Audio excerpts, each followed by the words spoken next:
Between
the two of them. The inside of Coates. Parker gets too heavily involved. And that's Whitehead and Coates.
Hello everybody and welcome to the VRRC here at the wonderful Snetterton 300 circuit. I'm Ed Mayer, joining me in the commentary box for this, the fourth round of the Formula 4 Academy, is the ever so lovely Dave Marshall. Dave, how are we doing today? Yeah, doing very well.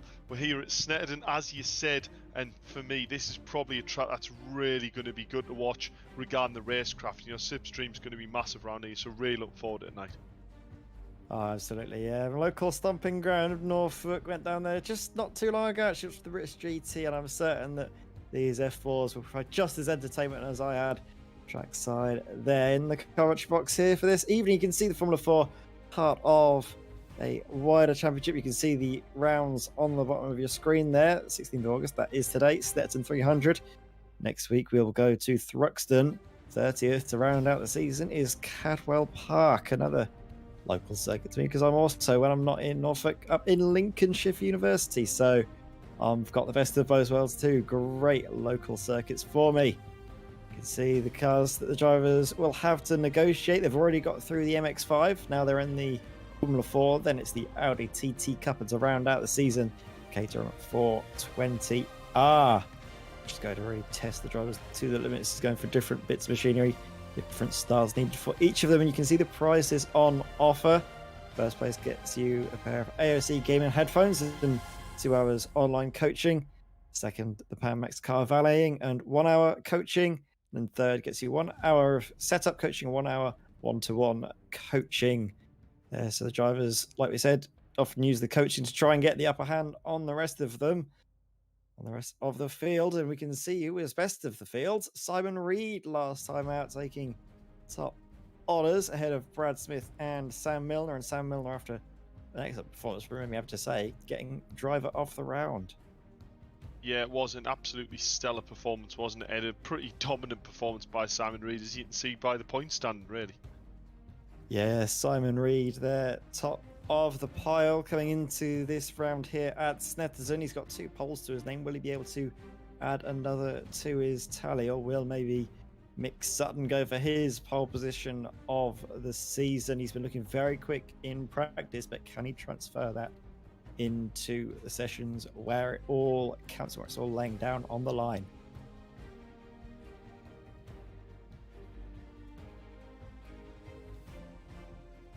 So we've gone through all of this, but before we do, I think the session is about to get underway. In fact, the cars, I think, are now on the circuit for qualifying. So that allows us to perfectly go into Dave Marshall here, who's going to talk us through a lap of this Snetterton circuit.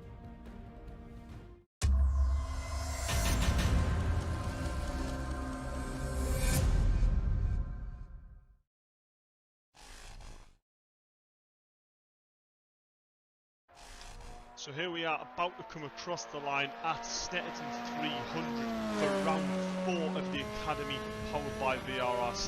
Going to turn to turn 1, completely flat, around 125 mile an hour down there. Incredible downforce on this car, so you just hold it absolutely pinned.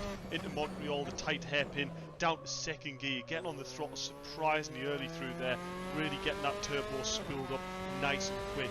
Now down towards the Palmer Bend, just a slight lift on the apex. You've got to have a lot of confidence there, slightly off camber over the midpoint of the corner, and it feels like you're going to wash away, but you've just got to rely on that grip in the car and hang on. Now into Angostini, round the left-hander here, yet again the same as the other hairpin, get on the throttle super early. Towards Hamilton, completely flat through here, 4th gear, 100 mile an hour reading on the clock. Ran a little bit wide there, but still got away with it. Into Oggies here, another one of them slightly off-camber corners that can catch you out later than you think, but it's just about being committed and expecting it. Now onto the Bentley straight there. Sometimes coming around Williams there, right-hander, slightly difficult corner because the apex is later than you expect it to be. So just make sure you turn in a little bit later and get on the power nice and strong. Now the hardest corner of the track, braking nice and hard, down to 3rd gear, 2nd on the apex, on the throttle super early, just trying to keep that minimum speed as high as possible through there. This car reacts super quick to steering input, so really planted through there. Now all the way around Coram here, hold quite a tight line, but you'll notice on the braking, going actually relatively tight towards the apex, and just trying to carry the speed through the corner and out. Great drive out there along the centre straight. Make sure you tune in from 7:15 on Monday night for the VRRC Academy on YouTube and Facebook.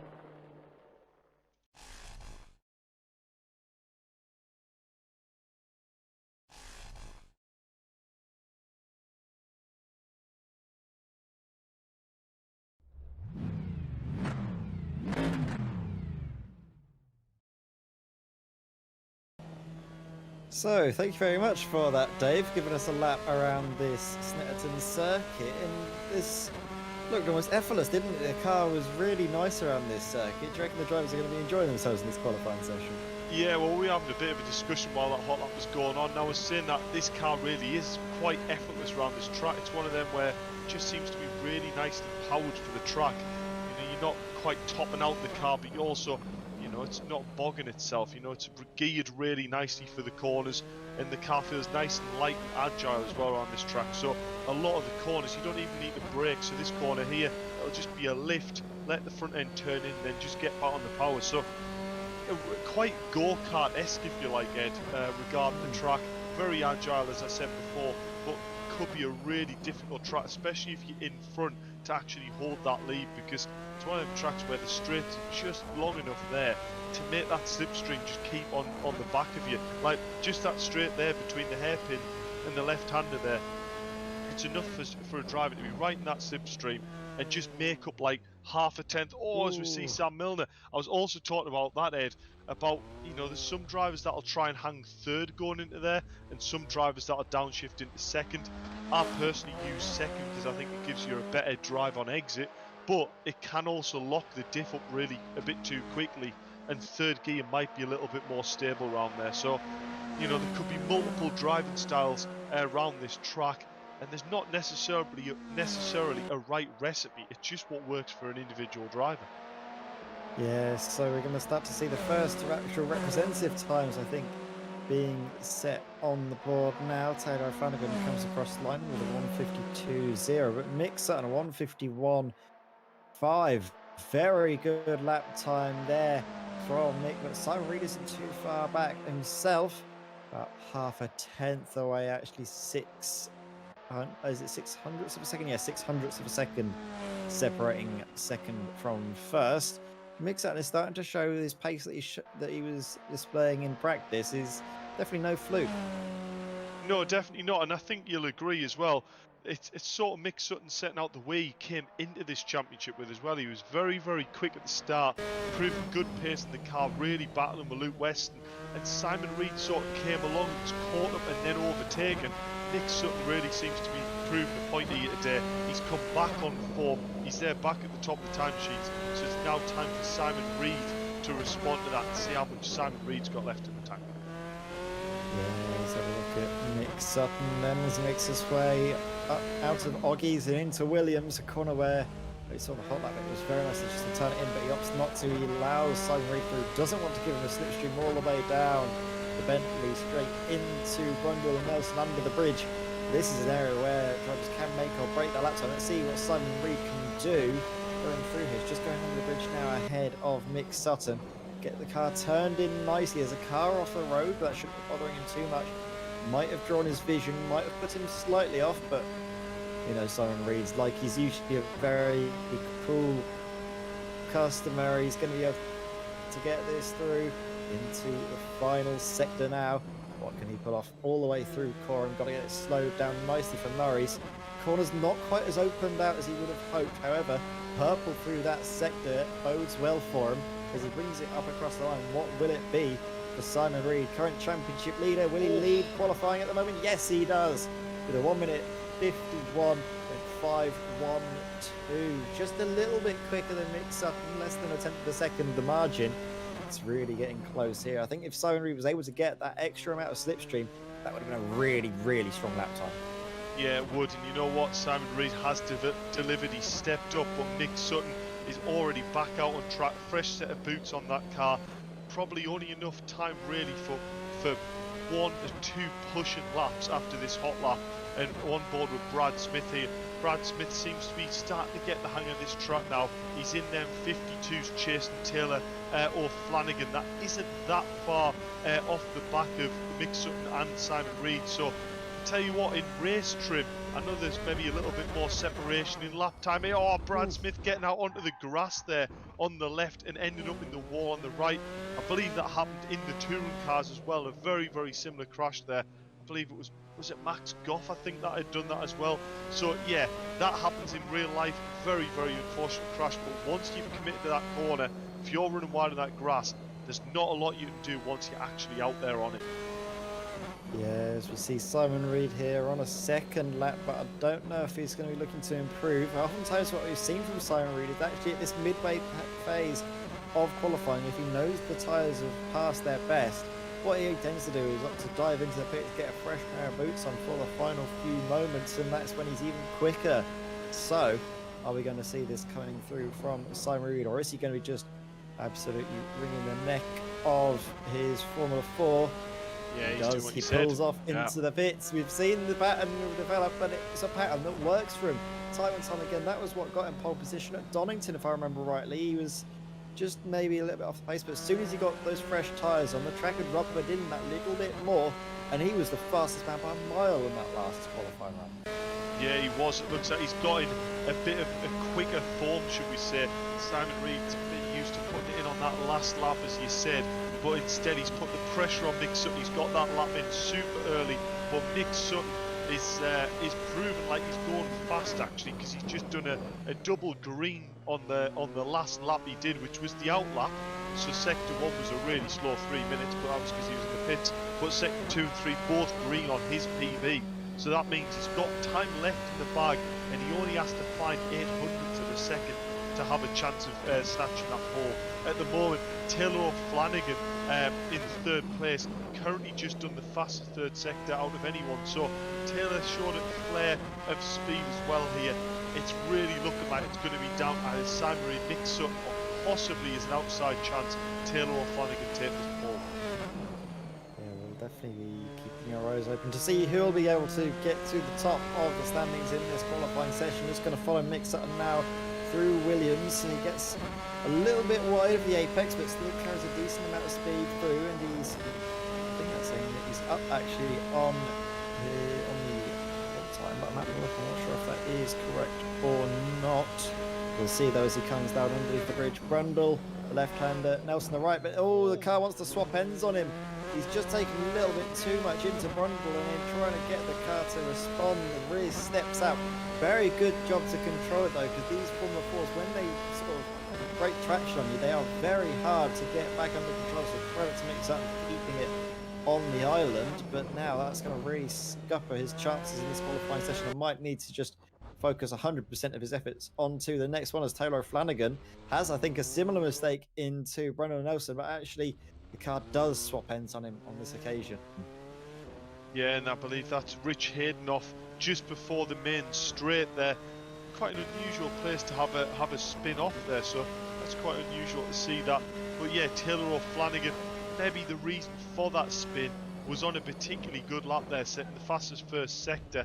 I'm not sure whether he was maybe just pushing the limits a little bit too much going under the bridge there, but he's in the pits. He should have a chance to come out on fresh boots and come out and do at least another hot lap. So be interested to see whether it can go one better, but that'll be playing in his mind a bit there, Ed. That corner now, being caught out twice there, he'd be thinking in the race, I can't afford to do that. Yeah, I was having a look as well. Mick Sutton through that mid-sector actually lost about 5 or 6 tenths of a second, and if he didn't have that error, that might have been enough to put him on pole position, you know, so that could be Mick Sutton's last chance to get up there. However, we'll follow him through as well as all of the rest. We've got Kenny Press on board in the Noddy car, and also going to be seeing what Brad Smith can do as he makes his way up to the line. No personal best in the first or second sector. Personal best in the final sector, which is essentially just the run out of the final corner to the line, because again, the sector times are a little bit off here, but we can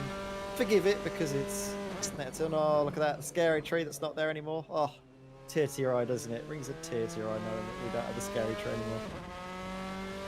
Yeah, it was a bit of an icon of Snetterton, wasn't it? It's a bit of a shame that it's no longer there, but it's still a fantastic circuit, and one of them tracks that all the teams use to do the majority of the testing, because it really is a track that has pretty much everything. The only thing it doesn't really have is that much gradient, but other than that, all the styles of corner that you really need to set up a really good chassis. Yeah, definitely. There's no, it's no secret that Bentley used this circuit as their proving ground for the Bentley Speed 8, the all-conquering Le Mans winning machine. So, like you mentioned, a very good circuit for testing out new bits of racing kit, even if maybe Snetterton's a far cry from the circuit de la Sarthe, but we'll to watch now what Simon Reed can do at this circuit, and he's a little bit quicker actually, I think, in this, that compared to his previous time. He's hugged so close to the pit wall. Does he improve all by a long shot as well? 3.5 tenths quicker than Mick Sutton now is his advantage over the rest. Of a cracking effort this from Simon Reed, but an effort that didn't have personal bests in those final 2 sectors. So amazing, there's still time to be found from Simon Reed. Yeah, there is indeed a fantastic stamp on the championship really by Simon Reed here. A dominant performance last time out with pole and the double win, and he's looking like he's setting himself up for a provisional second pole in a row here with a 51.2. That's a very, very good lap time. Not saying Mick can't match that though. We've seen the flair that Mick's got, and some of his sector times are extremely fast. So Mick's got every chance here to you know, really put a lap in against Sam, but time is running out here, down to less than 1.5 minutes left. Does this look like Mick's on a cool down lap, maybe just trying to get his tyres back in a bit of a window so you can have one last push for a lap? It's the last chance saloon for Mick Sutton, like you've accurately stated, going very slow, but he does open up Murray's tall there. If I was him, I'd be going really slow through Coram and opening up. He's coming to the pits now, so Mick Sutton will not be improving in this qualifying session. Peels off into the pits. There's no time for him to set any further lap times. That's his qualifying session, all intents and purposes, done and dusted. Oh my word, Mick Sutton, not the qualifying session he was hoping for, but that's going to be great news for pole sitter at the moment. Simon Reed, as Taylor Flanagan looks a little ways off, getting up to those front 2, but he needs to be able to make an improvement to be safe from Brad Smith behind. Do we have a look though? And he's purple actually. He's on a massive lap, purple in the middle sector. First sector not quite as good, but still a personal best. This could be a very good effort, and it's actually enough. Where did he find that time? Pulled that out of nowhere, and has gotten ahead of Mick Sutton at the final moment of qualifying here as the clock is about to tick over and the checker flag waves. Mick Sutton's not out on the track to make any improvements. Taylor Flanagan will find himself in the front row of the grid, you know. Yeah, that might have been really costly for Mick Sutton there not to do that extra lap. Maybe just thinking he had second in the bag there, but that wasn't the case. Taylor O'Flanagan with an extremely good lap. And the key part is Sector 2, which is what we probably regard as being the more difficult part, Ed, especially under the bridge. That's where he's gone fastest out of anyone. So, you know, Taylor's looking like he's got some pace hidden away a little bit, hasn't managed to extract it all out in qualifying lap. But I tell you what, I really look forward to seeing how this develops into a race. Yeah, definitely. Ideally for Mick Sutton, he'd want that front row start to make a challenge into Ritchie's and into the Wilson hairpin, but that's not to be, is it? That's going to be Taylor Flanagan on the front row between Simon Reed, and Simon's very, very good off of the line, so we're going to see what Taylor Flanagan can manage. Simon Reed there on his final qualifying lap time. That was very nice actually through Brundle and Nelson, I've got to say, and then going through the bomb hole up into Coram for the final time in this qualifying session. He's just going nice and easy and breezy. He's got all the time in the world. He's got no one really challenging him for pole position. Turns the car into Murray's and then out of that corner and along the start finish straight down the centre straight. What will it be from Simon Reed? Will there be an improvement? Even if there isn't, it's not the end of the world because he will still have pole position, and that's the case. And to be fair to him, he wasn't far off. That lap time still would have been enough for pole, even without that 1 minute 51.235. Yeah, I think that's probably the statement right there, isn't it? Even a lap that wasn't quite good enough to beat his own was still good enough to put him in pole had his first lap not been there. So that's got to be quite a good confidence boost by Simon there going forward into race one, I would have thought. You know, it's them little things that'll just give you that edge on the other driver, especially mentally going into race, knowing that if you can break away and start to get a little bit of that deficit, that means you're not quite in that tow. He can really start to stretch his legs and pull away from the rest of this pack. That's a great job by Simon, that is. Absolutely a cracking effort by Simon Reed, who will be able to bring in, hopefully, now actually, who joins us in the Courage Rocks is going to have a word with Dave Marshall. Yeah, so as we go down to our pole sitter, Simon Reed, a little bit of a different statement in this qualifying session. You know, previous weeks you've gone in and put that pole lap in right at the end, but this time really putting the statement in, getting that lap in nice and early, that put your pole, but then actually to go and then beat it twice again, I mean, that's a fair statement to put on there, Simon. Yeah, absolutely. I had a really good session there, and I really started to get into a feel for the car. Yeah, I mean, I've got to ask, balance of the car around this track, it really is the key point. I mean, it's one of them tracks that it's notoriously difficult to get the car sort of stopped under the bridge and then into the last corner as well, and getting the rotation. Are you struggling with the balance of the car, or do you think you've sort of found that sweet spot now where you sort of relaxed into it a little bit more and you're ready for sort of the race trim? Well, I'm running a slightly different brake bias in the race trim, so I won't be able to brake quite as early, but I'm hoping it'll give me a bit more stability throughout the race, so should hopefully be a bit less twitchy for the race. Yeah, and we'll see. You'll obviously been looking at the timing boards. I would have thought Taylor O'Flanagan managing to put it second on the second place next year on the grid. Is that any concern at all, or is it a little bit of a breathing space knowing that Mick Sutton, your main competitor, is another step back still? Yeah, I mean, I was expecting Mick to be there, but you know, Taylor has still got some good pace on him. And he's got the inside line coming up to the first corner. So yeah, I think it's going to be interesting. Well, it is indeed, and I cannot wait, Simon. Good luck for race one, and huge congratulations putting on pole. Cheers, Dave. I'm looking forward to it. And with that quick chat to Simon Reed out of the way, we will go to a short advert, but when we're back, we will be with all of the action here for the first of two races here at Snetterton.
And welcome back to VRRC. You can see the grid on your screens now, and it's shaping up to be a cracker. Simon Reed from pole position, Taylor Flanagan right up alongside him, though, and most importantly, with the inside line down into Ritchie. So keep your eyes open for those two at the front. Also keep your eyes open for Mick Sutton, that blue, orange, and white Formula 4. He's going to be an absolute driver on a mission into the first corner on this opening lap with Brad Smith alongside him, though it won't be the easiest of times.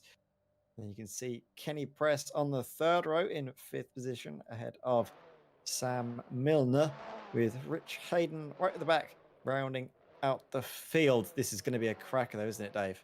It is indeed, and this is where I think Taylor will be thinking, you know, I've done the hard work to put at least second on the grid. A good start here, and it's going to be all the work for Simon to do to try and go around the outside going into turn one. This is going to be absolutely brilliant to watch. And you watch for Mick Sutton third on the grid to take advantage of whatever happens in front.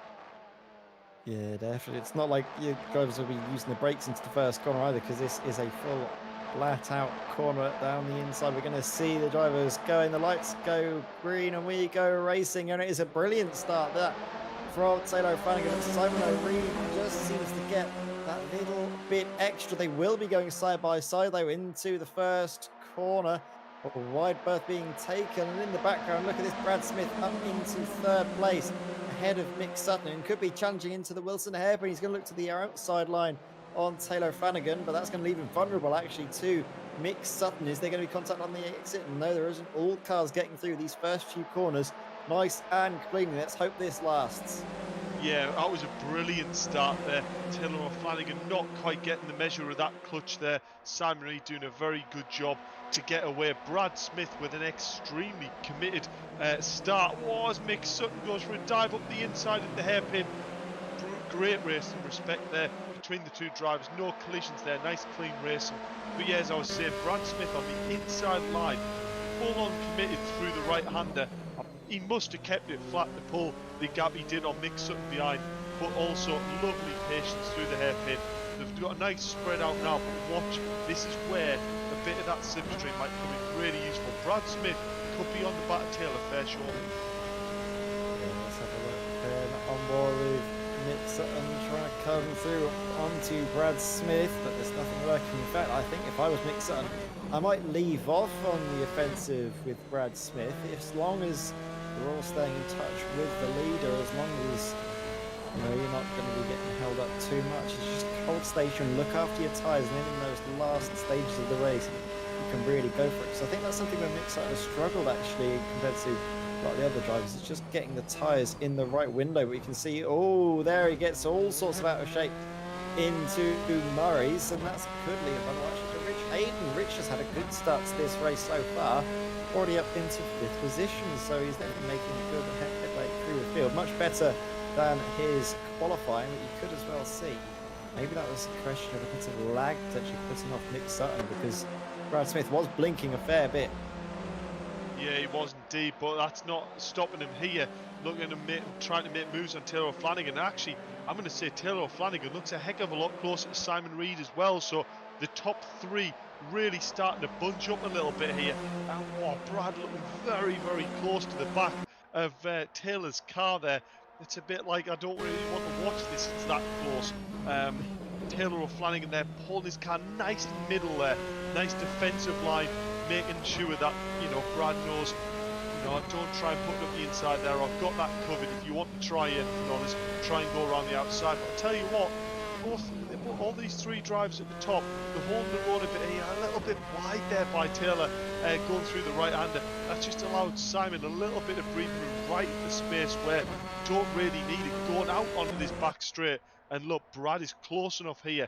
This is going to be possibly an overtaking opportunity going down underneath the bridge. I reckon he's close enough here to at least show a nose. Yeah, he could do, but actually there's no noses being shown, are they? They're going to try and keep it together. There's a little look on all. Mick Sutton has had a spin. The car swaps ends, and the base actually is taken by all of the drivers making their way through after the fact. Mick Sutton then mounts the sausage curve in rejoining the circuit, but the car just, it looked like he carried too much speed in, got a lot of oversteer, and the car just naturally pendulumed around, unfortunately. Yeah, I wonder whether this may be a bit of a case of overheating them tyres early. And there's another driver with a spin. Who's that in the background? Is that, I believe, Rich Hayden with a spin going into the last corner, and Mick Sutton doing the same. I was about to say, before that incident happened, I would have thought Mick Sutton's tyres are probably absolutely shot on the back now, probably overheated, and not a lot of grip being produced by them. So it's one of them where it just keeps getting worse and worse throughout the race because the tyres don't get a chance to really cool down. No such troubles though for Simon Reed all the way at the front of the pack, just starting to pull a bit of a gap now on Taylor O'Flanagan behind. You can see there's about a 3 or 4 car length gap there, and about the same back to Brad Smith. Brad Smith, for me, doing a very good job keeping it nice and clean. Didn't have the pace necessarily in qualifying to keep up with these drivers at the front, but actually in race trim, doing a very, very good job here to hang on to this pack. Yeah, I'm not sure how many practice laps Taylor Flanagan's there, but maybe this could be a question of not doing enough practice beforehand. As soon as he gets into the race, that extra little bit of time spent in qualifying means he gets to grips with the car more and more and comes into his own. We'll be able to see what his progress is like through the night, but you are bang on the money there. He's very quick, actually setting a purple first sector. This could be the fastest lap of the race, going the way of Taylor Flanagan as they make their way down into Brundle and then the right-hander at Nelson. This is looking like a good run from Taylor Flanagan. Just being close enough to put the pressure onto Simon Reed, who we often say is not liable to mistakes, but we did see last time out a few creeping in at Donington as well. Sam Milner's in a little bit of strife just off the road there, making sure he rejoins nice and safely, just in clear space ahead of Mick Sutton through the bomb hole. Mick Sutton will take that position back. This is proving a very tricky track, though, for the drivers to get to grips with. Yeah, definitely, and we saw another spinner there off the black. I believe that was maybe Sam Milner. So you can see Sam Milner, Rich Hayden and Mick Sutton all in this sort of pocket of probably overheated rear tyres. It's going to be a bit of damage limitation, I would have thought, by them. But previously, you can see Taylor O'Flanagan putting the fastest lap in out of anyone at the moment, the 52.3. Yeah. So very, very good lap time. Bear in mind they've got, you know, a lot more fuel on board with the car. And Brad Smith lapping at the same lap time as Simon Reed, the leader. So you can see it's really, you know, it looks like the gap's opened up from Brad, but it's actually Simon Reed to Brad Smith's about the same. It's just Taylor's moved closer to the back of Simon Reed. He needs to really get used to where the place is on this track to get close, and that maybe help him. So needs to get a good run out this right-hander here, get tucked up behind Simon, ace the right-hander here, get good momentum out, and then use that slipstream to even just gain on the back, put that pressure on. And actually, that's exactly what's going to happen here. Look at this head. He's close enough to be in the slipstream. This is one of them stuff. Do you go left? Do you go right? He's going to show his nose right. This is going to be brave stuff. He's early on the brakes. That's a clever idea. This is just putting pressure on Simon. I don't think there was necessarily, he was thinking there was a move on there, but he was just making sure, and oh, look at this, a brilliant run out the right-hander. That was nearly a move done there. It's going to be round the right, and you will get slipstream round this right-hander as well. Watch the car get a little bit closer if he's got commitment. And look at this, nice and straight on the brakes. That's really good. Focuses on his exit, and this is it. This has to be moved down to turn 1. Phenomenal exit here on the left-hand side of Simon Reed, and this, is he going to have a job done by the time he gets to turn 1? It's going to be side by side. Which driver will bail here? It's completely flat, remember, and it's going to be Taylor O'Flanagan. Around the outside, what a move! Around the outside of Simon Reed. Is Simon Reed going to show his nose? He doesn't. Taylor parks it in the middle. A little bit of bunching going on here, and Brad Smith's looking at this thinking, I can be a part of this as well. That was a beautiful move, wasn't it? Taylor Flanagan, he opened up Murray's to perfection, gave him the best possible run down the centre straight, no slipstream needed, just the amazing drive out, propelled him through into Ritchie to send it around the outside. The confidence and the trust that he had as well in Simon Reed to make sure that there was no squeezing, there was nothing untoward there. They gave each other plenty of track space, and that was certainly a great move to watch. But now what can Taylor do with clear track? Now it's his time to be under pressure rather than the driver putting the pressure on. And I was actually noticing as well that the drivers here are all quick at different periods of the lap. Last time I think Taylor Flanagan was quicker in the first sector. Simon Reed was actually quicker in the middle sector, and Brad Smith was faster out of the final sector. So the drivers here are all quick in different areas, but it basically means they're doing nearly enough the same lap times. So this is a very even fight up at the front, and I think for my money, Brad Smith is doing a great job of looking after those tyres, just hanging back a little bit, allowing these two to battle and take out the energy from the rubber. And that means that come the end of this race, in those final 5 minutes, I reckon Brad Smith could be one to watch. And we've had the ever watchful Tom O'Farrell looking at all of the racing going on for us and reported that Milner's not having the best of races. Actually, Sam Milner, who's had a couple of spins and also hitting 4 repairs, so not the best race for him. He's back out on the circuit now though, and will finish the race. Still not the way Sam Milner was hoping his evening was going to go. Simon Reed getting very, very wide there on the exit of turn 1. I thought it was going to be a bit of a case of what we saw in qualifying, you know, on the grass and then into the wall on the right. But I tell you what, that's worked in Taylor O'Flanagan's favour there. Maybe just a bit of dirt on the tyres there of Simon Reed, not getting the car rotated quite as well, and really a big gap there. Oh, and as I was saying about that right-hand wall, I think Rich Hayden did find it there. Was there another driver involved in that? Not 100% sure. Their mix-up was around that area, but I'm not going to say any culprits there. I think it was just a case maybe of Rich getting a little bit wide in turn 1 and then finding the wall and looking to me like maybe his tyres are done and he's had another little spin there on the rejoin. So Rich struggling as well as Sam Milner. Sam Milner has said he's struggling on this track a little bit. It's struggling with the balance of the car, and there's a lot of quick changes of direction that is quite hard to keep up with. So yeah, it's a hard one, but Brad Smith, look at this, is starting to get closer to the back of Simon Reed. Or was that a little mistake? No, I don't think that was a mistake. I think that was just Brad Smith opening the corner up to make sure he got that break done nice in the straight line. Nice calculated drive despite all the top. Yeah, he's not so fast on the exit of Brandon Nelson, but he's not taking edge out of the tyres. And you can see the first sector, Simon Reed was not strong at all. Brad Smith was very, very fast through there and putting a lot of pressure on. I think that this is the phase where the drivers are really starting to feel the tyre, where the loss in performance is really affecting them, as now they were into the high 52s to low 53. Simon Reed there with 53.0, whereas the cars both in front and behind were doing 52.7s.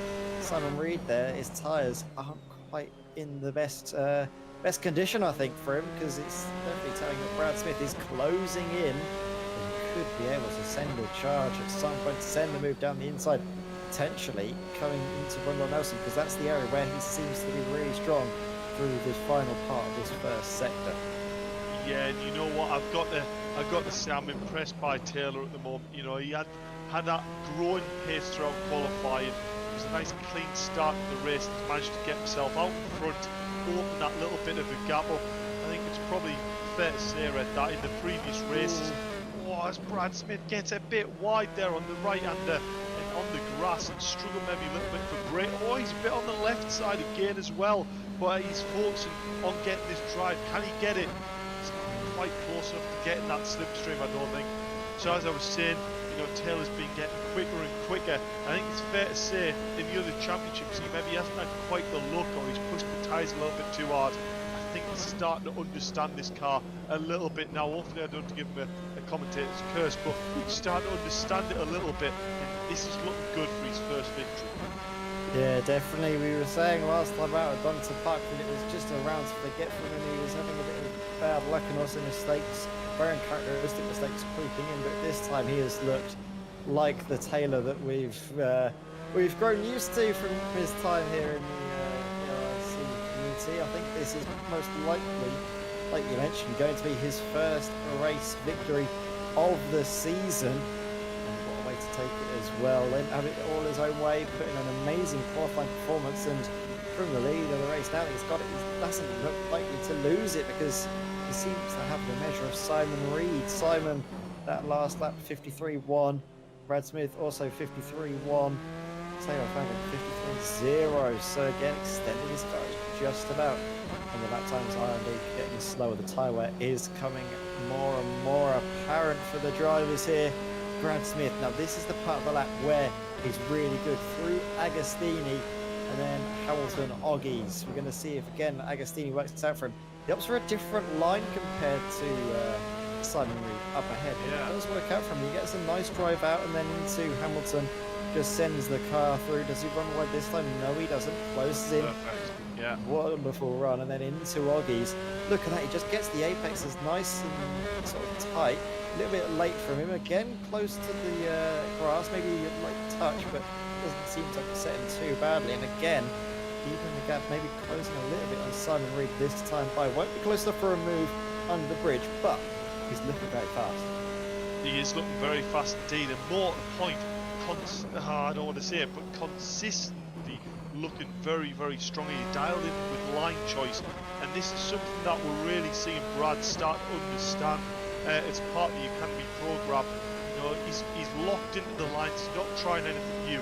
He's just doing what he knows works, and that's consistent lap time, and that's what's bringing him closer and closer to Simon.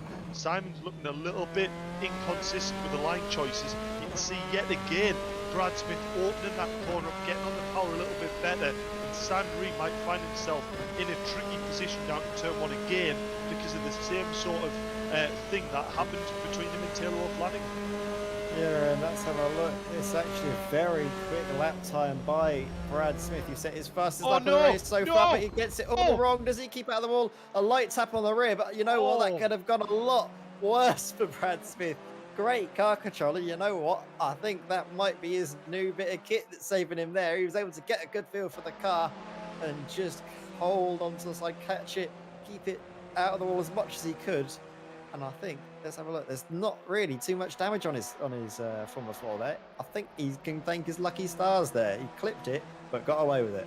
He just managed to go from a complete race ender to managing to hold it onto a podium position. This is where he just needs to realise, back it off a little bit and go, right, I'm going to settle for third, bring it home at the end of this, because that there, I mean, fantastic car control. Maybe an element of luck as well. I think you probably agree if we get to interview him afterwards. But that was a huge brown trouser moment. That was about as close as you can get to his race ending without it actually happening. Yeah, Tom Farrell there in our chat. He's also broadcasting this race. Let us know, echoing basically what I was saying, that he's to thank his new equipment for that save, because he did recently. I think he got it just in time for the third round of the championship at Donington, get a new set of wheel and pedals, and you know what? That's a good way to display just what a bit of kit can do for you. It does indeed, and you know what? Honestly, you know, it is obviously a step up every time you go to the next set of sort of next level of sim racing gear, but it does just get better and better, and it just allows you to not get away with more stuff, that's the wrong phrase, but it allows you to feel it and use your instinct more. That's probably the best way to put it. So you can just rely on the actual driving talent you have and get you out of them scenarios, rather than sometimes you just don't have the feel to actually react to it. And actually talking about this, Simon Reed, is he starting to make a little bit of a comeback here onto the back of Taylor O'Flanagan? I don't know whether Taylor's maybe had a little bit of a slow first sector here. That just looks a little bit closer to me than maybe it did on the previous lap. Yeah, let's have a look through here. The last lap time was a 1 minute 53.277. Taylor Flanagan 153.0, again consistently in the 153.0s from race leader. The consistency has been brilliant, and ever since Taylor Flanagan's gotten up to the lead of the race, Simon Reed's just dropped back in as well. Simon Reed's been dropping back, I think, now that he's got that breathing space ahead of Brad Smith. So Simon, I think, might be settling for second place in the same way that Brad Smith is settling for third. So the battle up front might be cooling off just a little bit, but there is still one lap to go. This can all change. Yeah, it could all change, yeah, but you're exactly right. For me, probably on one of the most challenging tracks for this car, you know, the consistency has been absolutely fantastic from these top drivers. I know Brad had that very scary moment, but to be fair, let's not take it away from him. He kept out the wall, and other than that moment, his line choices have been absolutely fantastic. I'm a little bit worried though about how slow Brad Smith's actually going here. Very slow laps, and Kenny Press is starting to look like he is pressing on. I like that. Let's see if Kenny can indeed get up into third place. Brad Smith, like we say, is going very, very pedestrian. Look at how much Kenny Press has closed through that final turn. Oh, is there potentially an issue maybe with Brad Smith? Is there suspension damage or something that's making him slow? Or is he just backing out a little bit and going a bit more pedestrian than maybe he should have done? We'll see on this final lap what he can do to hold on to third place. This would be a great turn of fortunes though for Kenny Press if he can get up. And look at that, very slow through the corner. So there must be something wrong with Brad Smith's car, because that is a corner where you really do just go flat out. There must be something on the rear wing. You can't see it graphically, but it must be there as Kenny Press goes down the inside into the Wilson Ebb and around the outside here through Palmer's. Brad Smith will hold on for dear life by cut back. What a move from Kenny Press. Has he got the drive out of the corner and into Agostini? The inside line will be his. Oh, but it's covered off just by Brad Smith. Brad was very late on the brakes there, covering it off. He's defending for all he's worth, and it's proving to be an amazing drive if he can hold on to the podium places. This is the bottom step. This is going to be close, isn't it? Kenny Press is looking very racy. For me, this is where Kenny just needs to realise, you know, it's looking like he's slowed down the straight. Just wait for the opportunity on this straight. Get nice and close. Get up his back. Don't try and race him beforehand. Just focus on getting that run, getting this slipstream now and trying to get the move done. That's where it's going to happen, and it's actually looking like that is exactly what's going to happen to Brad Smith.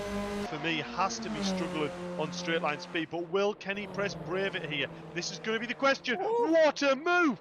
What a move round the outside. Has he made it stick? He hasn't. He's side by side with Brad Smith. What fantastic racing that was. What a brilliant move. Unfortunately, it didn't stick, but Brad Smith, if he manages to hold on to this to the end, what a drive that has been in, well, it's defensive. I know, it's been an amazing drive as well, though, from this man, Taylor Flanagan, who has taken the checker flag and taken his first race victory of the season. But what on earth happened there at the final corner? Simon Reed has taken second, but Kenny Press in third. Brad Smith in fourth. I think Kenny Press might have tapped Brad Smith up the rear, and you can see the position. Great sportsmanlike drive in there from Kenny Press. Realised that he tapped around Brad Smith, conceded third place, didn't want to win it with a bitter taste. That is, you can only applaud that cracking sportsmanlike drive when driving from a pair of them. And you know what, these two, from the race they've had this evening and from the just level of great respect they've shown us, they're both in line for a driver of the round. You know, obviously we've got one race still to go, Dave, but they could be big candidates if the second race goes their way as well.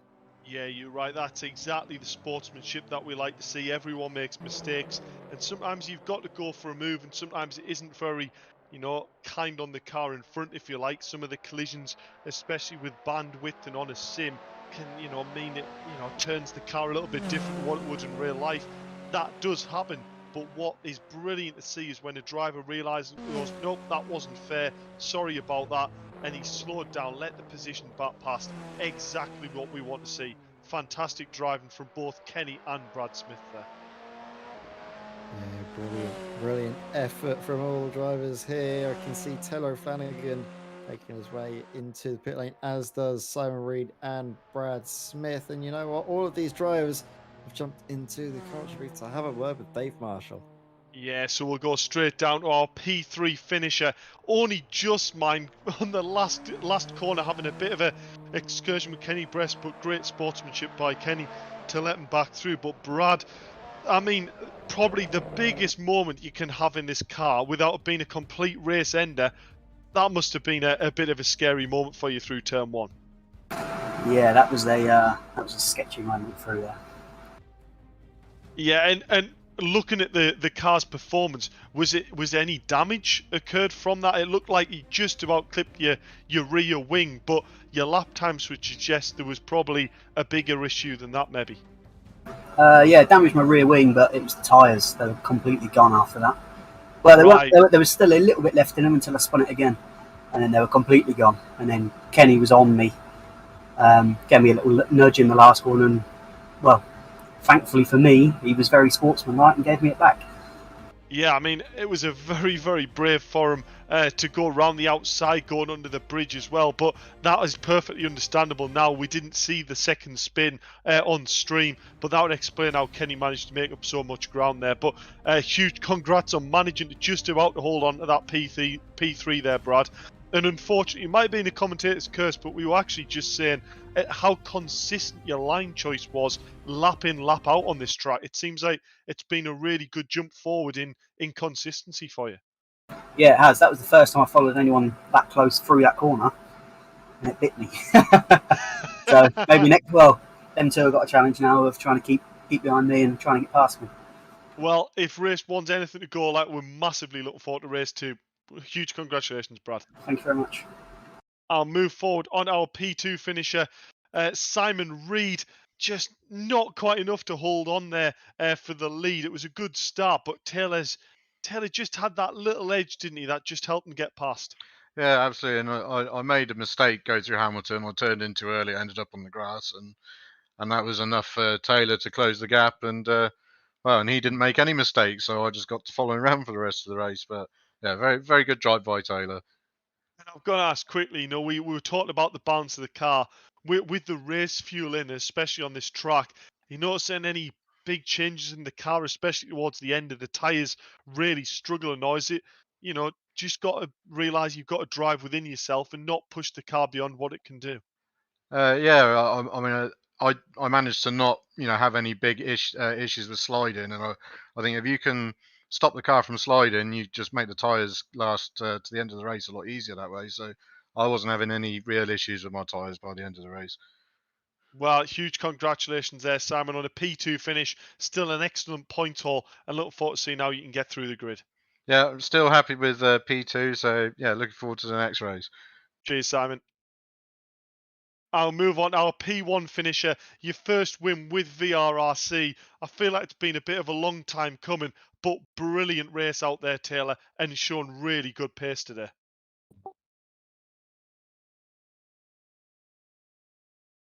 Oh, we can't hear you, Taylor. I don't know whether you've got your mic muted possibly or push to talk maybe.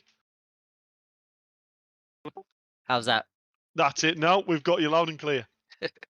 Yeah, I was just saying it feels great. I felt pretty good for the last few races, but it hasn't quite come together. So it's great. I really like Snetterton as a track as well. Well, I notice time's getting down now, but regarding getting through the grid, it's not going to be the easiest task. But I take it, you've got the pace here. I think it's going to probably just come down to patience. I take it, is it? Yeah, I think patience is certainly what I've learned from the last couple of races. So I'll be biding my time, waiting for the right moment. But if there's a gap, I'm going to go for it. As any racing driver would. Right, I'll let you get your head down there, Taylor, and good luck getting through the pack. Huge congrats on taking a P1. Thanks, Dave.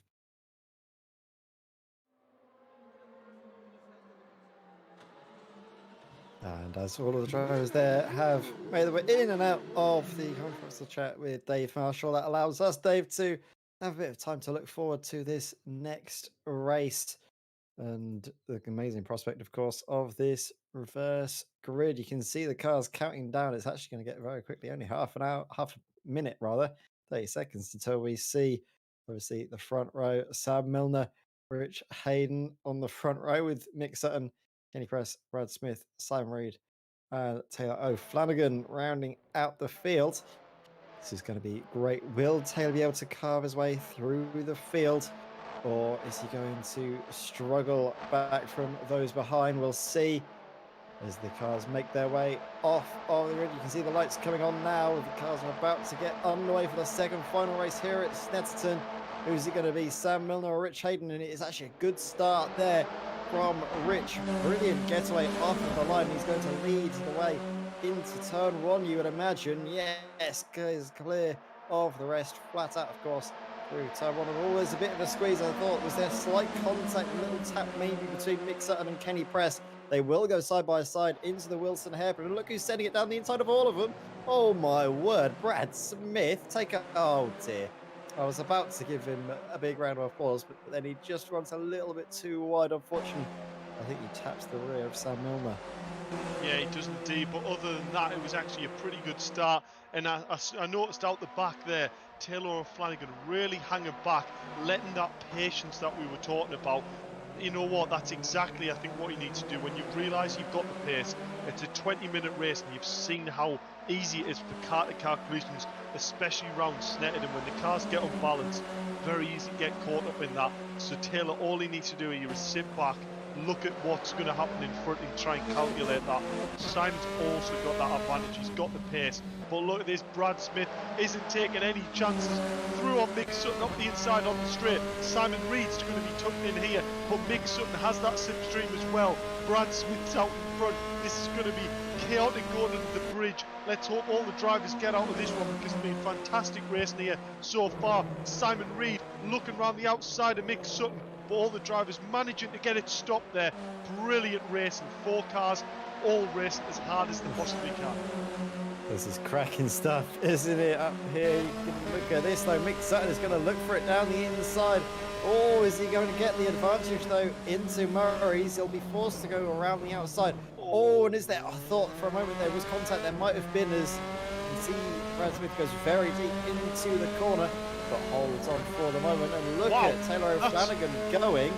That was a cracking drive through, taking advantage of the pair of them going to blows, having a bit of a squabble.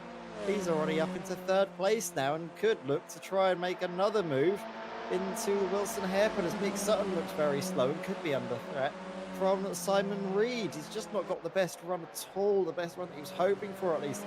Through turn 1 holds on for the moment, but look at the exit. Oh, Mick Sutton is in all sorts of strife at the moment. From 1 minute thinking he was going to make a place, he's suddenly lost a couple. Yeah, if I'm completely honest, that caught me completely off guard there. Mick Sutton with a moment off on the grass, but an excellent save there. And will he able to defend it from Simon Reed? Brilliant defence that. Made a little bit of a mistake, but well recovered there. Brilliant drive there, Mick Sutton. But I was going to say, caught me a bit off guard there. We were on board Mick Sutton on the exit of that last left-hander. And I saw a car come alongside and I thought, well, it had to be Simon Reed, because Simon Reed was the driver that was, you know, following Mick Sutton. But it wasn't. It was the green front wing of Taylor O'Flanagan. So Taylor managed to get 2 cars coming through that last corner. That has to be, I can only imagine, just braking a little bit early. Oh, huge drama. Simon Reed must have had a slight spin going on to the back straight, and that's allowed both Kenny Kress and Sam Milner through. There's no collisions come up on the server here, so I can only imagine that was maybe getting a little bit throttle happy there by Simon. And you heard what he said. As soon as you start to cook these tyres a little bit, that's when it really starts to get difficult. This is about to get really interesting here. Yeah, it certainly is. And look at Rich Hayden's advantage to the rest of the field. 4 seconds clear of Brad Smith. This could be a great opportunity as long as Brad Smith and Taylor O'Flanagan maybe get into a bit of a battle for Rich Hayden to get an amazing result from this, you know. Yeah, could indeed. And I'm looking at his lap times, and a 53.9 isn't a bad lap time at all. We saw Taylor O'Flanagan running in around them low 53. So, you know, 16 minutes of this race, and he's opened up nearly 5 seconds. That's quite a big hole to bring back. So this could be a race that really develops towards the later stages if Rich can hold that pace. That's always the key. If he starts to drive in their mirrors and start looking behind, that's when he can really start to drop that pace off and start to struggle. But I tell you what, since the developments of the early laps, Mick Sutton is going with these front 2, isn't he? Mick Sutton is shown he has the pace to battle here.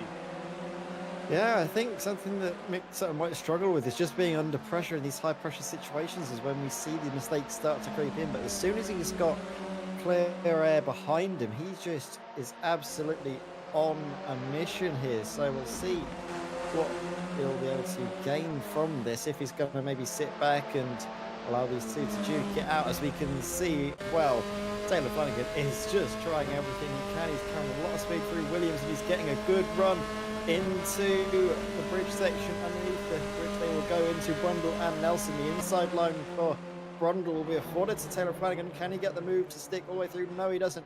Loses out, concedes the position. Does he get a good drive out of Nelson, though, to go for a move through the bomb hole? No, he doesn't, so slots back in behind.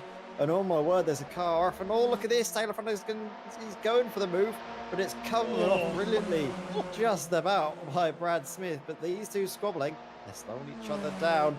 And again, Richard Hayden is being afforded all of the time in the world he needs at the front of the field. He is indeed, but I did notice Taylor looked like he got a good run there out of the last corner, and I can't help but think this is lining himself up for a move. It was indeed. This is exactly what Taylor O'Flanagan did in race 1. Look at that, he had to bail out on it. Brad Smith, brilliant commitment. Nick Sutton here, will have been flat. This is leaving Taylor open into the hairpin. Taylor manages just about to defend that, but Mick Sutton is looking on this now. Brad Smith maybe holding this up a little bit now. It looks like Taylor and Mick Sutton maybe have a little bit more outright pace. Yeah, in fact, I'm just looking at the lap time. Mick Sutton last lap out at 52.9, the fastest lap of the race. Brad Smith only managed a 53.8, so yeah, Mick Sutton is absolutely flying at the moment. Yeah, have a look actually at fast lap of the race, and that was actually gone to Kenny Press with a 152.842. Oh, sorry. So a very quick lap time from Brad Kenny Smith's Press. actually done a 52.6. Sorry about that. 52.6 from Yeah, Brad so- Smith as well. So we've missed out on all of this, but yeah, I was looking at the last lap times and for some reason thought that was the best lap times, but I again, just don't quite understand when Brad actually did that lap. If yeah, I'm it's honest. difficult for us to sort of know when all of this is going on because so much has already gone on in the last 7 minutes. It's been a very hectic second race, as they often tend to be, and you can see that Taylor Flanagan is closing in, very close indeed to Brad Smith, going for a slight look. Different lines being taken by both the drivers, and all massive moment there. He's going to try and cover off Mick Sutton, but there's just about a car's width for Mick to go through, and he takes the position. Cracking stuff there from Mick. Very opportunistic move, but he got it to stick, made it cleanly. You can't complain too much about that. What a committed move. That was an absolute cracking pass that by Nick Sutton there. Brilliant pass. Just judged it perfectly and committed to it. You know, it was on when he showed his nose, so he knew he had the. Oh, it was incredibly close to the wall. But I tell you what, Taylor O'Flanagan is fighting this one back, and look at this. There wasn't any collision there. That was just a little bit of a shuffle around. But I tell you what, this is brilliant racing, and it's allowing Brad to get away. And I believe that was nose to tail impact. It was Taylor O'Flanagan into the back of Mick Sutton there. I mean, that wasn't obviously intentional, and that'll probably hinder Taylor O'Flanagan's little bit of front aero as well. So this is not an ideal scenario. And look at Brad Smith. He's gone, right boys, if you're going to battle there, I'm going to check out and go and catch Rich. Yeah, I'm not really sure what was going on there. That was a little bit scary stuff, I think, if you're in the cockpit of Taylor Flanagan's from the floor, because he was held so tight to the apex. There was always going to be maybe a little bit of contact when both cars fought for the line into turn one, but they did very well, didn't they, to keep it on the track after the fact, and that has built the gap a little bit, allowed the fighting to move around and sort of develop a little bit. You can see the gaps there or thereabouts. All of this is also allowing like sort of Kenny Press's Simon Reed to close in potentially to this fight. There's still a long way to go in this race. 10 and a bit minutes still to go on the clock. So it is anyone's race. Brad Smith is starting to reel in Richard Hayden now from the front of the field. This could be an amazing opportunity for Brad to get a really good result here, to maybe try and challenge Richard Hayden, because we don't want to talk too much about him, but Rich isn't actually scoring points this evening. He's just here for the fun of it, not as a championship participant. So for all intents and purposes, Brad Smith is in the lead of the race, so to speak, but you know he will want to sit on that top step. Yeah, he will indeed. You know, incredibly impressive, and actually we've just been informed by Tom O'Farrell there, the broadcaster doing a fantastic job on the cameras there, but also that this is the first time Simon Reed hasn't scored a podium in the F4, currently in 6th place. So big news on Simon Reed really, but you know, it could mix the championship up a little bit here. And I've got to say, Kenny Press, the way Kenny's drove in this championship specifically, for me, is such a progression for him for a driver. What a huge committed move by Simon Reed. That was a lunge from about 4 car lengths back, but Kenny Press just committed, leaving enough space. Just for me, it proved to be a really calculated driver, driving within himself and bringing home really good point hauls. Yeah, exactly. Simon Reed is trying to find a way through, but can't get the move stuck on Kenny Press. But now through Williams, this looks like a very, very good run from Simon Reed. He's going to get the slipstream as well, all the way down underneath the bridge. They're going to be going side by side along the Bentley straight, and actually Simon Reed's going to get this move done. very quickly indeed. I don't think Kenny Press was. Sorry, I don't think Kenny Press was going to fight that move too much. Was he backs out of it, allows Simon Reed to take 5th place, and now will set his sights firmly and closed it up to Flanagan, Sutton, Smith and Co. all the way up at the front of the field, because I reckon when Brad Smith gets up to the back of Rich Hayden, as much as Rich is not scoring points, he might still fight this, you know. Yeah, and you know what? I'm going to throw on the board here for a possible driver of the round. The way Simon's driving at the moment, fastest lap time. If Simon can pull himself back up and manage to battle Taylor, he's definitely on the cards for me as a possible driver of the round. Putting it on pole, a phenomenal race 1, bringing it home in 2nd place. You know, a very, very impressive drive so far by Simon. You know, I know he had that spin, but he's been really calculated. He's let them tyres come back down, then he's gone for fastest lap, and now he's going to try and creep back onto the back of Taylor. So we'll keep an eye on Simon, but possibly a driver of the day contention for me. Brad Smith making ways towards Rich Hayden, but I think more so actually Mick Sutton really starting to close the gap on Brad Smith. Now the problem them have got is if they start to battle too much too early, then Rich is going to get that breakaway again, and Rich is probably looking like he's going to take a win. Yeah, I know you've mentioned as well about driving around. My betting is still actually on Taylor Flanagan, purely based on just his performance this evening. He hasn't really put a foot wrong, has he, in qualifying? That amazing lap at the end to take the front row start that ultimately put him in the best stead to then go on and win the first race of the evening, and then just the way he's driven through the field. Don't forget, he took 2 places in 1 corner just by sort of keeping it nice and clean. So for me, I'd be putting my money for driving around on Taylor Flanagan. Well, make sure you get in the comments boxes and let us know who you think deserves driver of the round. It's definitely not an easy decision. We'll be asking our broadcaster as well, eyes in the sky, and see what he thinks. But I tell you what, for me, there's about 4 or 5 drivers on this grid tonight that honestly all have impressed me so much the way they've tackled this Snetterton 300 track. It is really, really not easy to drive it, especially at the speed these guys are doing. It's a very, very impressive driving indeed. Yeah, I think all of these drivers are actually going to catch each other at the same point. I think Mick Sutton is going to catch Brad Smith at the same point. Brad Smith catches up to Rich Hayden, so this is going to be right down to the wire in the final 6 minutes of racing. See different lines being taken as well by all of the drivers. That's something we haven't picked up on, Dave, but the different lines here are actually kind of working for each of the drivers, suiting their styles, and I think this car really does lend itself to experimentation with just trying to find the optimal run for your style. It does indeed, and actually I've just thought of another possible driver of the round for me. Actually, if Brad Smith can hold on to this pressure from Mick Sutton, Brad has to be in this as well, doesn't he? I was just thinking of that massive save he made in race 1 as well, to keep that out of the wall and not go nose in on there, to manage to get that snap to keep it out of that wall. Fantastic drive. My word. Whoa, what is was going on here? a huge slide by Kenny Press, and actually that's Simon Reed. So Simon Reed dropping back down the grid there. So I'm not quite sure. Not quite sure what happened there. Sorry, Taylor or Flanagan find his way up past Mick Sutton as well. So huge drama. What's happened here? I have no idea what's happening. Oh, Flanagan has gotten ahead of Mick Sutton, so Mick Sutton must have made a mistake somewhere. Simon Reed must have made a mistake and got behind Kenny Preston, but then Kenny had his own moment going through Hamilton and into Oggies. It's just all been going off. They've just had the script and they've just ripped out, thrown it out the window for these final 5 minutes. Who knows what's going to happen? Rich Hayden is leading the race. Pigs are flying. God knows what's going to happen next. Oh, and look at that Mick Sutton. I think has had another moment and he's going to lose out to Simon Reed.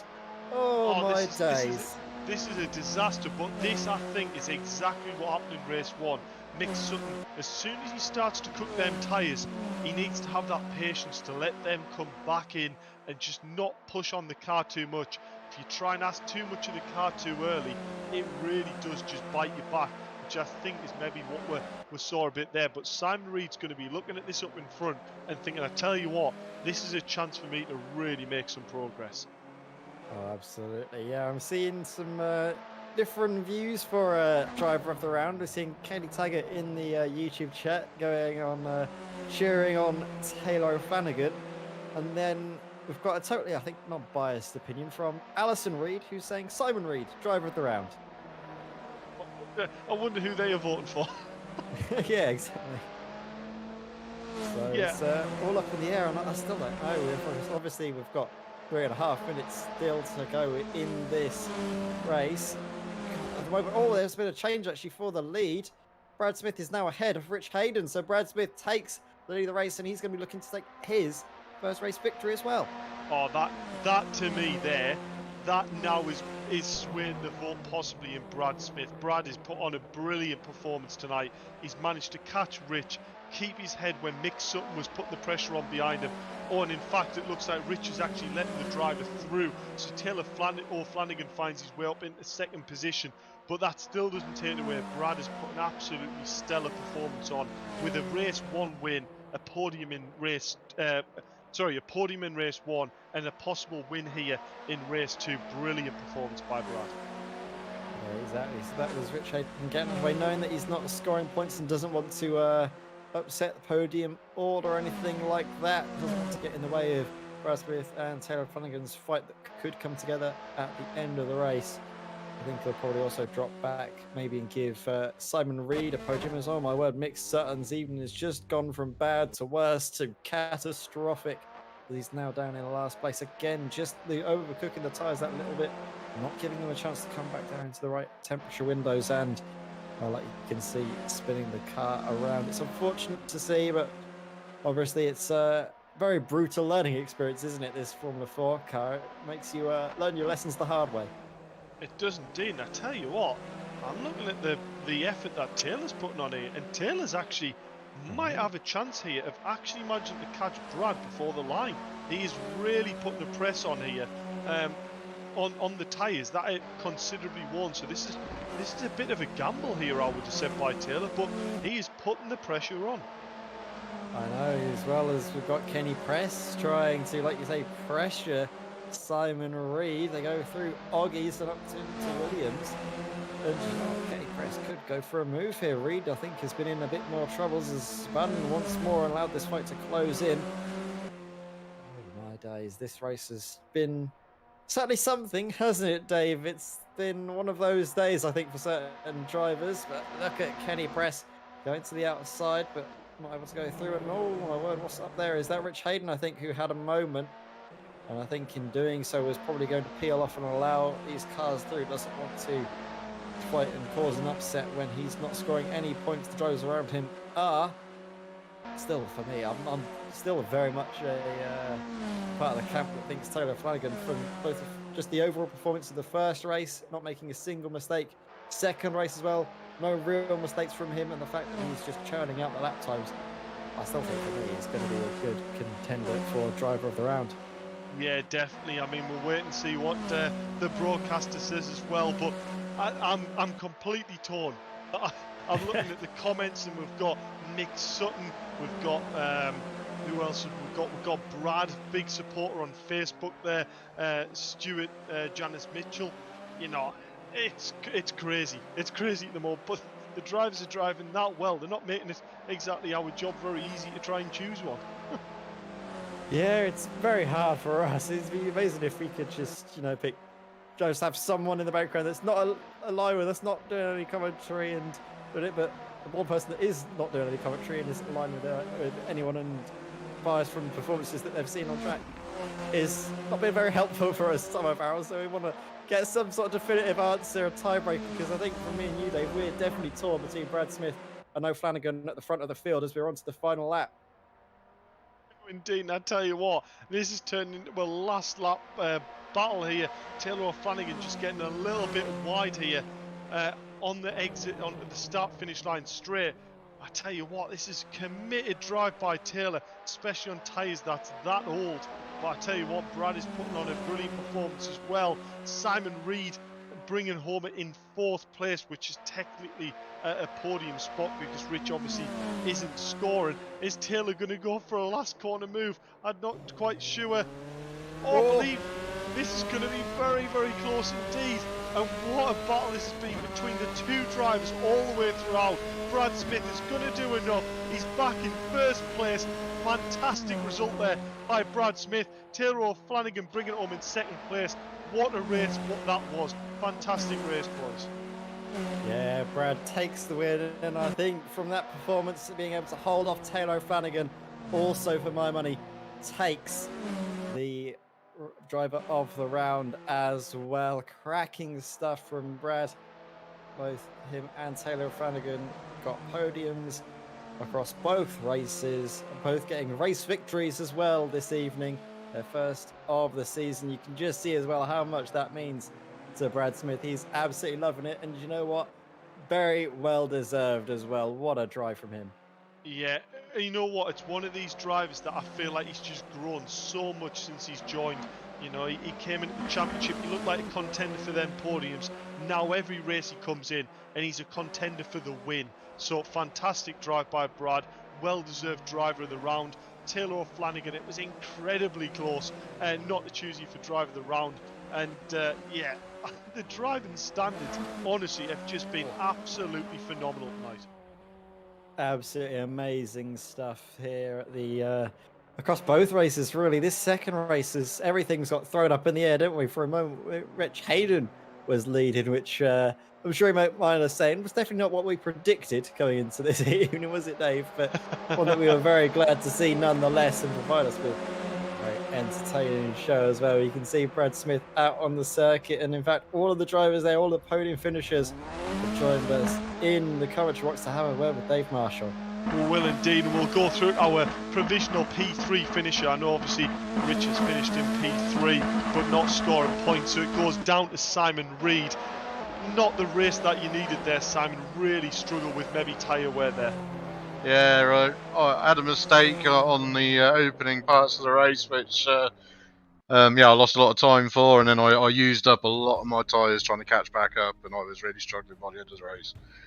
Yeah, well, a big statement as well was it was the first time you haven't finished on the podium during the F4, but you did enough to take the fastest lap. So huge congratulations on managing to catch back up to the pack, especially you know, managing to get them tyre temps back down to allow you to push for that lap. Huge congratulations, Simon.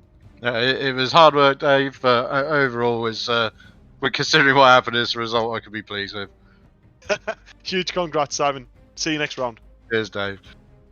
I'll move on our P2 finisher, Taylor O'Flanagan. What a determined effort there on probably very, very cooked tyres towards the end, but you had the aggression and nearly got Brad before the line.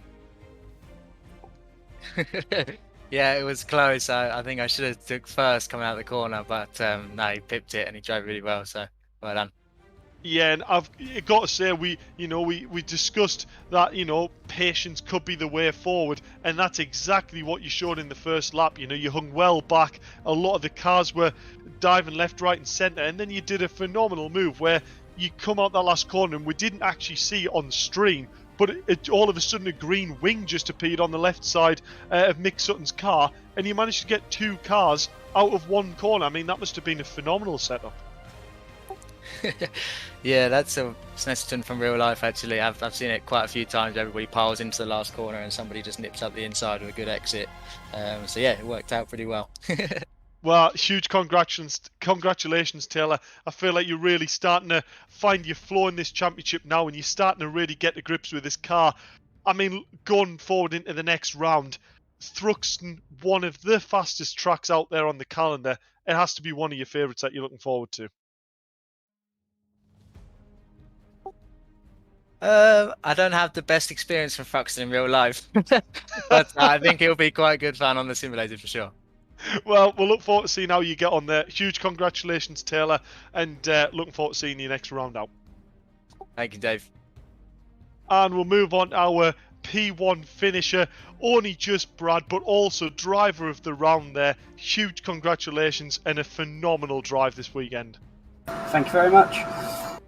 I mean, you soaked up the pressure there in that last race. You must have thought Taylor was possibly going to have a little nip at you going into that last corner. Oh yeah, my tyres were well and truly gone. If I knew our boss Rich was just going to move out of the way, I probably wouldn't have pushed as hard to try and catch him to get past him. But as soon as I got near him, he just moved out of the way. I was a bit confused. So, but thankfully, I kept the lead and kept it in first. Yeah, well, you should have pushed that hard, because that's what's rewarded you as driver of the round. It was also a phenomenal drive in race 1 as well. So huge congratulations, Brad, on taking a race 2 victory here, and looking forward to seeing how you get on next round out of Thruxton. Well, I didn't have the best round last time in the MX-5s at Thruxton, so can't get any worse. That's one way to look at it. I'll see you next round out. Nice one, thank you very much. And we'll have a quick last word here with Rich Hayden, a provisional P3 finisher, but obviously with drop scores. But Rich, you're putting the pressure on there for a possible race win. Do you know what? I was reverse grid. Well, I was second, wasn't I? I wasn't pole. But they all just squabbled behind me, and I'm like, hang on, I'm 6 seconds in the lead here. This isn't supposed to happen. And they're supposed to all go steaming past me, and I'm just supposed to roll round. So then I kind of thought, right, well, I'll take it steady. And I did. I thought, I said to myself, as soon as they're within 0.5 of a second of me, whoever it is, I'm going to let them past. And then, it was fun that. And then I tried to slow down to let Simon cross the line into third. I just rolled across the line before he got there. But anyway, that was fun. Yeah, well, to be fair, we've been pleasantly surprised by Snetterton. Some phenomenal racing tonight at Snetterton. As I said, the driving standards have been absolutely phenomenal at this track, and the racing has proved absolutely chaotic. If that carries on to Thruxton, I mean, it will be brilliant. These cars will be fun at Thruxton. I know you were saying earlier, it's a pretty basic track, but those high speeds and when the tyres start to go off, and if you get any type of slide on in this car, the core temperature of the tyre goes up, the pressure goes up, and you've got no grip. Zero grip. That's the problem I had in race 1. I had a spin, but it was a long spin on the tarmac, so my rear tyres were just cooked, and you cannot push. You'd have to pit, I think, to change the tyres, because I backed off and I was still spinning everywhere. So I think Thruxton's going to be awesome. Yeah, I do as well, and that's why I was giving such big praise to Simon Reed there as well. I know once his tyres are cooked, he took about 2 or 3 laps to really cool him down before he had to press on. So huge congratulations again to Simon Reed. Well, I think that's just about us tied up for tonight, and a phenomenal round, I think you'll agree, Ed. Oh, absolutely. An amazing round of racing here. I cannot wait until next week when we go to Thruxton.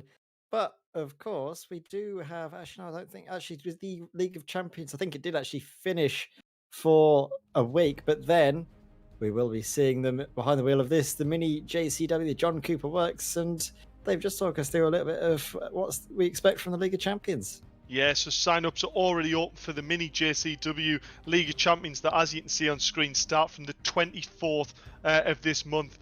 Quite a lot of sign-ups in the recent days, actually, so sign-ups are looking reasonably full. So if you're interested, make sure you get on our Discord or on our Facebook, drop us a message and get involved in it. I can tell you now, the car is feeling absolutely fantastic, and on them tracks, it should be an absolute blast. And jump on the grid with, let's face it, some of the top of the real-life JCW drivers as well who's entered. So, yeah, it's definitely going to be a one to watch or get involved in if you've got the facility to do so. Oh, absolutely. So, I cannot wait to see all of this action coming here on VRRC. Of course, the Academy will go to Thruxton in a week's time as well, so you don't want to miss that. You want to be right here on VRRC from that. But I think that's all the time we have for this evening at Snetterton. So from myself, Ed May, and from Dave Marshall, and of course from Tom O'Farrell, who's been providing us with all the pictures broadcasting for this evening, it's a goodbye, take care and stay safe.